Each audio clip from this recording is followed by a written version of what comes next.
नमस्कार, मी डॉक्टर मच्छिंद्र बांगर महाराष्ट्रातील आणि देशातील हवामान परिस्थिती संदर्भात ताजा अंदाज देणार आहे. आपण बघतो की एकूणच उत्तर भारतातला किंवा मध्य भारतातला पाऊस उघडला आहे. थोडा दक्षिण भारत आणि पूर्व भारतात पाऊस आहे आणि हे बदलतं वातावरण आहे. शक्ती चक्रीवादळाचं तयार झालेलं डिप्रेशन देखील आता कमी दाबात रूपांतरित झालंय. त्याचंही अतिशय नगण्य अशा प्रकारचं अस्तित्व आहे. उत्तर भारतातील WD देखील आता कमजोर होतो आहे. मात्र दक्षिण भारतात पावसाचं प्रमाण वाढतंय. केरळ, तामिळनाडूमध्ये मुसळधार पावसाचं वातावरण तयार होतंय. त्याचा थोडा परिणाम महाराष्ट्राच्या दक्षिणी पट्ट्यात होऊ शकतो. आपण मेघगर्जनेसह वातावरण हे कर्नाटक, दक्षिण आणि आंध्र प्रदेशमध्ये बघतो. तसं केरळ आणि तामिळनाडूच्या दक्षिणी पट्ट्यात देखील पाऊस कमी आहे.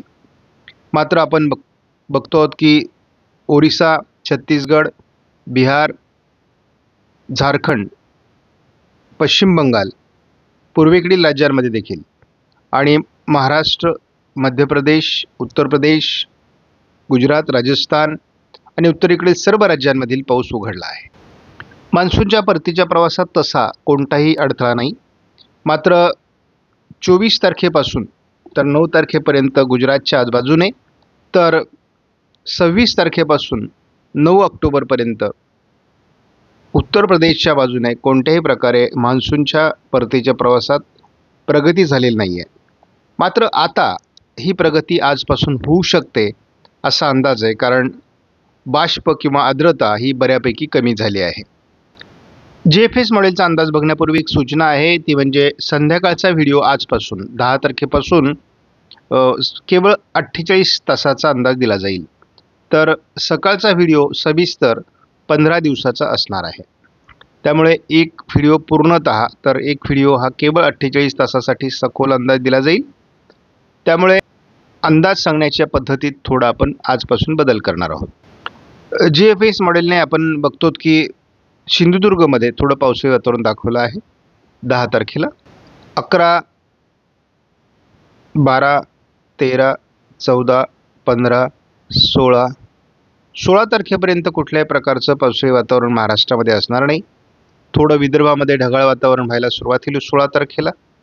17ला महाराष्ट्रात पुन्हा पावसाळी वातावरणाची शक्यता दक्षिणी पट्ट्यातून म्हणजे विदर्भ, पूर्व मराठवाडा, पश्चिम महाराष्ट्राचे काही जिल्हे आणि दक्षिण कोकणात शक्यता आहे.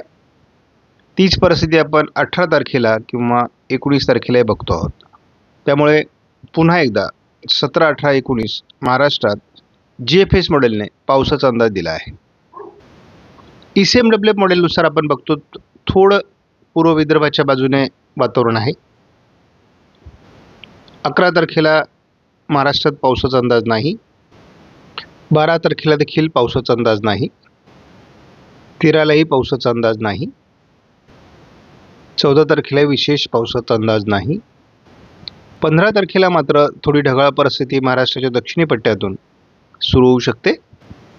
16 तारखेला मात्र दक्षिण मराठवाडा, पश्चिम महाराष्ट्र, दक्षिण कोकणात प्रत्यक्ष पावसाचा अंदाज आहे.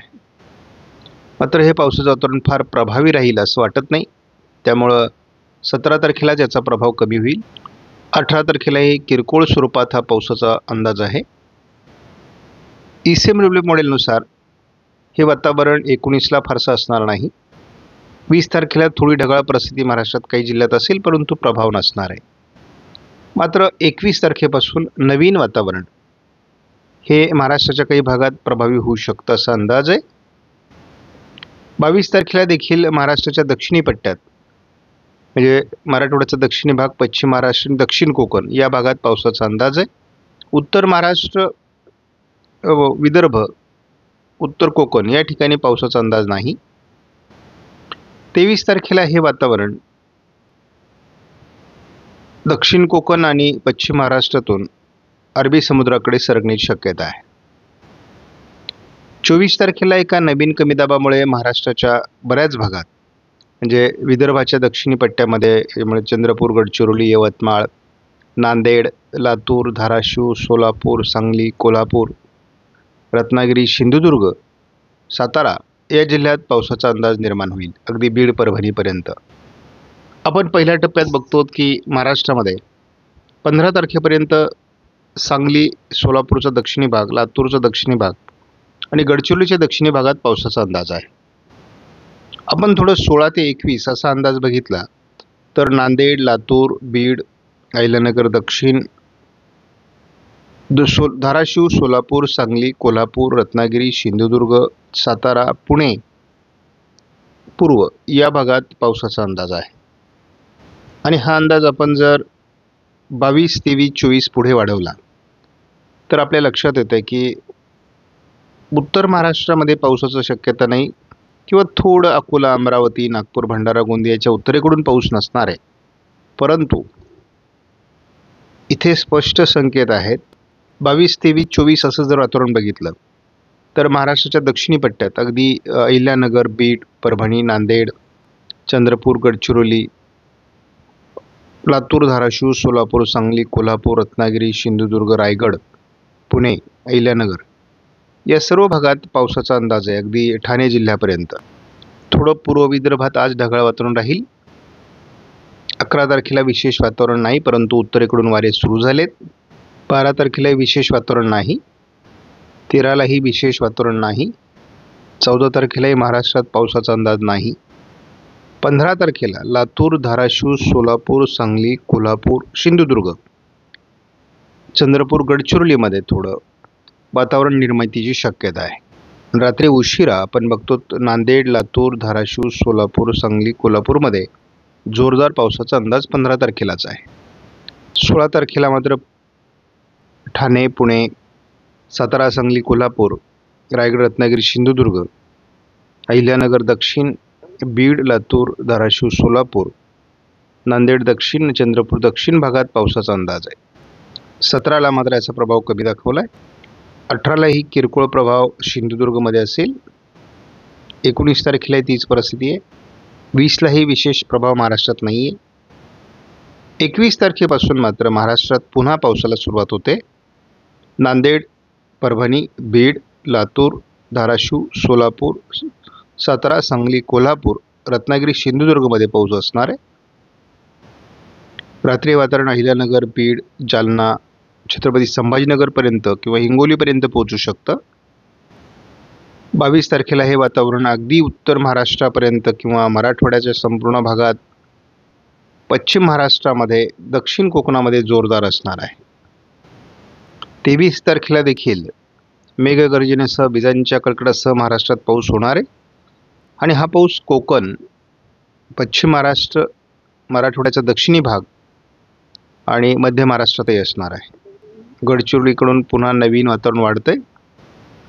एका कमी दाबाचा प्रभाव हा 24 तारखेला निर्माण होत असल्यामुळे विदर्भाच्या दक्षिणी जिल्ह्यांमध्ये म्हणजे गडचिरोली, चंद्रपूर, यवतमाळ, नांदेड या भागात जोरदार पाऊस होणार आहे.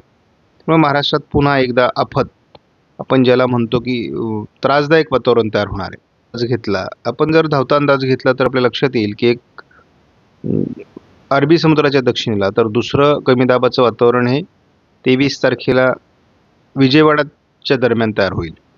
आणि या वातावरणाचा परिणाम हा महाराष्ट्रावर होण्याची शक्यता नाकारता येत नाही. महाराष्ट्रातील काही जिल्ह्यांमध्ये याचा तीव्र प्रभाव पडण्याची शक्यता आहे. याची तीव्रता वाढल्यास याचं डिप्रेशन देखील होऊ शकतं. आणि जर डिप्रेशन झालं, तीव्रता वाढली तर महाराष्ट्रात मुसळधार पावसाची शक्यता नाकारता येत नाही. त्यामुळे महाराष्ट्राच्या काही भागात पुन्हा मेघगर्जनेसह विजांच्या कडकडाटासह मुसळधार पाऊस होऊ शकतो. त्यामुळे आज शेवटचा आठवडा आपल्याला फार तापदायक राहण्याची शक्यता आहे. तर शेतकऱ्यांना विनंती आहे की आपली जी शेतीची कामं आहेत ही आपल्याला लवकरात लवकर उरकून घ्यायची आहेत. शेतं पेरणीसाठी तयार करून ठेवायची आहेत. हे पावसाळी वातावरण जोपर्यंत जात नाही तोपर्यंत आपल्याला पेरणीचा निर्णय मात्र घेणं चुकीचं असेल. आणि आता उत्तरेकडून वारे सुरू होत आहेत, त्यामुळे साहजिकच आहे थंडीची सुरुवात पहाटे आपल्याला जाणवणार आहे. आपणास व्हिडिओमधील माहिती महत्त्वपूर्ण वाटल्यास लाईक करा, शेअर करा, चॅनलला सबस्क्राईब करा. धन्यवाद. जय हिंद, जय महाराष्ट्र, जय बळीराजा.